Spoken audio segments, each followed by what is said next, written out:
மாயா வகுப்பில் அமைதியாக இருப்பவள்.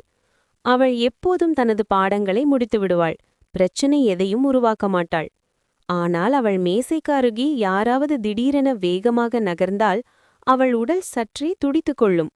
பலர் அவளை சாதாரணமாக வெட்கப்படுகிற குழந்தை என்று நினைத்தார்கள். ஆனால் அவளுடைய ஆசிரியர் சிறிய விஷயங்களை கவனித்தார். வெயில் காலத்திலும் நீளமான கையாடைகள், எப்போதும் களைப்பான கண்கள். வீட்டிற்கு செல்லும் நேரம் வந்தால் மாயா உறைந்து போவது. ஒரு நாள் மதியம் வீட்டு பாடம் பற்றி கேட்காமல் ஆசிரியர் மெதுவாக கேட்டார், "நீ சமீபத்தில் பாதுகாப்பாக இருக்கிறாயா?"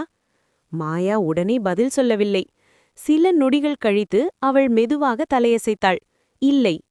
அந்த நொடி எல்லாவற்றையும் மாற்றியது. ஆசிரியர் தன்னுக்கு கற்றுக் கொடுக்கப்பட்ட வழிமுறைகளை பின்பற்றினார். மாயா ஆலோசகருடன் பேசினாள். பாதுகாப்பான பெரியவர்கள் உதவிக்கு வந்தார்கள். எல்லாம் ஒரே நாளில் சரியாகவில்லை. ஆனால் அவள் இனி தனியாக இல்லை.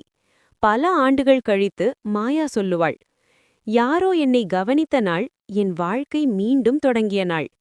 விழிப்புணர்வு எப்போதும் சத்தமாக இருக்காது.